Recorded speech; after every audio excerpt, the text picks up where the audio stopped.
Once upon a time, there lived an unlikely hero. He's the greatest, if not one of the 2 or 3 greatest players in Ohio State history and maybe in college football history. And Harley practically won every game he was in single-handedly with either running the ball in, throwing the ball in, or kicking it in. His running style was often described as a cross between music and cannon fire. He was not a very big guy, but he had all the tools to do an outstanding job on both sides of the ball.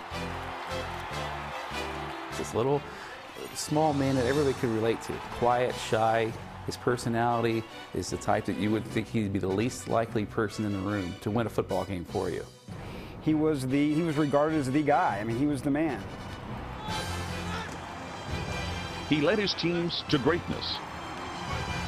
When Chic got here, that's when it really took off.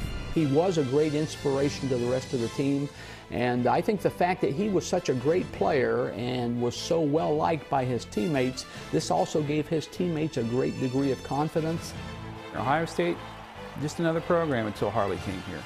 When he came here, the program started to win. They started to win a lot of games, and then they started winning championships. The success he had when he played is really up there with any other Ohio State football player you could mention.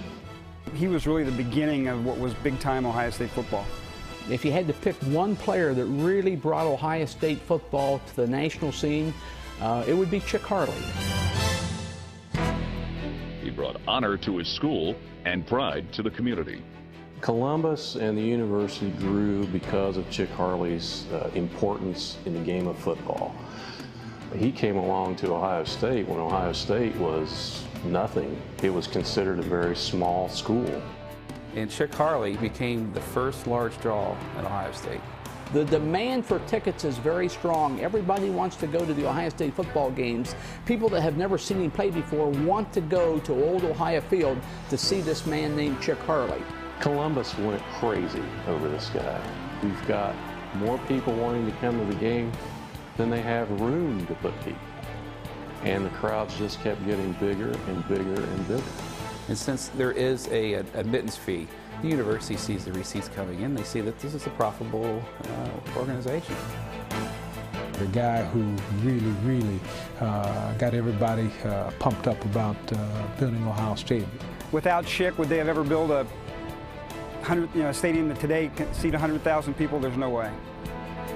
We should be proud of the fact that he went to Ohio State University and the things that he did at Ohio State University. There are universities that play football, and there are college towns, but Ohio State is really a college football school. And Harley was the start of all that. Then, tragically, he lost himself.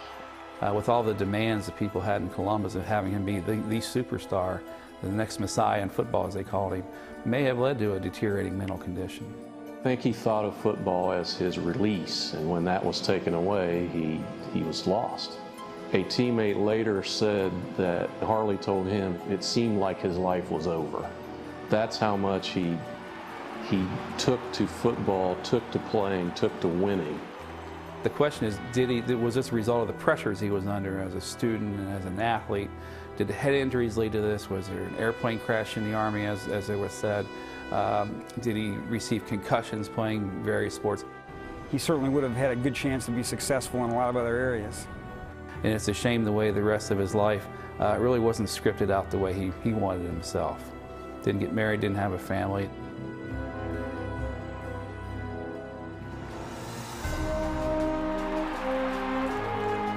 He was almost a larger-than-life figure when he was playing football, and over the years, and certainly since his death, his legacy has diminished quite a bit.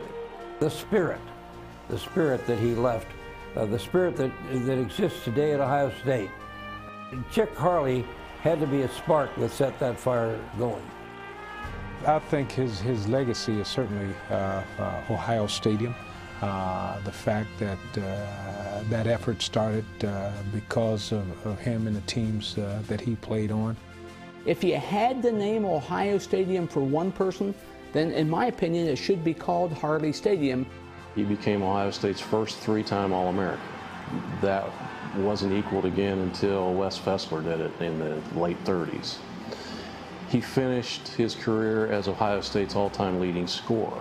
That was not broken again until Hopalong Cassidy did it in the middle 50s. And he took 4 years to do it, and Chic only played 3. If they had such a Heisman Trophy back then, would he or could he have won one of those or even 2 of those? And I think he probably could have. In 1950, the Associated Press came out with what they called its half-century team, All-Americans. Chic Harley and Jim Thorpe were the first team running backs. Red Grange was second team. I think that's all you need to know about Chic Harley. He is the guy that brought Ohio State its first back-to-back Big Ten titles, its first Big Ten titles. And of course, he's the guy that also spearheaded Ohio State to its first victory over the University of Michigan after 15 previous unsuccessful tries. Depending on how you look at it, there's 3 or 4 schools maybe in the whole country that have the tradition and the enthusiasm and the devotion, the fan support that Ohio State has. And I think that all started with him. I think it all started with Chic Harley. If Chic Harley wasn't at Ohio State, you'd never heard of Woody Hayes or Archie Griffin. This guy was the real deal.